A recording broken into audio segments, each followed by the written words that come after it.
Listening to this song gave us a synesthesia. We wanted bizarre and we wanted abstract. Me and my media partner both decided that we didn't want an illustrative video. The danger is that we could have gone down this route and produced something entirely literal and just illustrated the meaning of the song.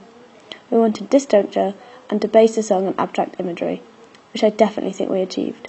We didn't want to ignore the meaning of the song entirely though and completely ignore the song's meanings, but we both felt it would be more successful to amplify bits of the song, such as the music, the beats and the small elements of the original meaning, the prom and the prom star herself. We always cut, or at least tried to cut, the music on the beat, and we included a small narrative about our prom star and the stereotypical storyline that goes along with it. I think this went very successfully and I think we produced something great. However, we did have problems along the way.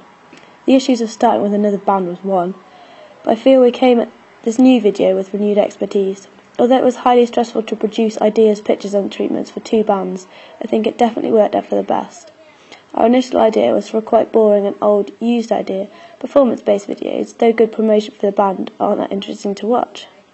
Many indie bands have used this idea for their initial videos, and it was much more successful and much more fun to create this bizarre random video. Obviously, having the use of all the technology available to us was very helpful. If we had used a more standard editing suite instead of Adobe Premiere Pro, we might not have been able to produce such high-quality edits and effects. Obviously, we used many effects in our videos. Every single cut was edited, even if it was just changing the brightness and contrast. Occasionally, we did get writer's block.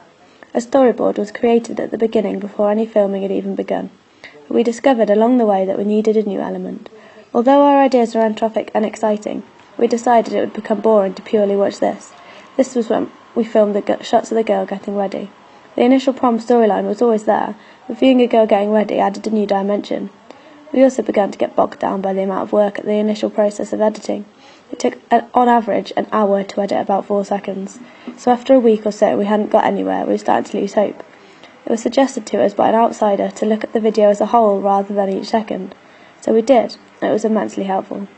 We could see the progress rapidly then. It became much more reassuring that it would actually get finished.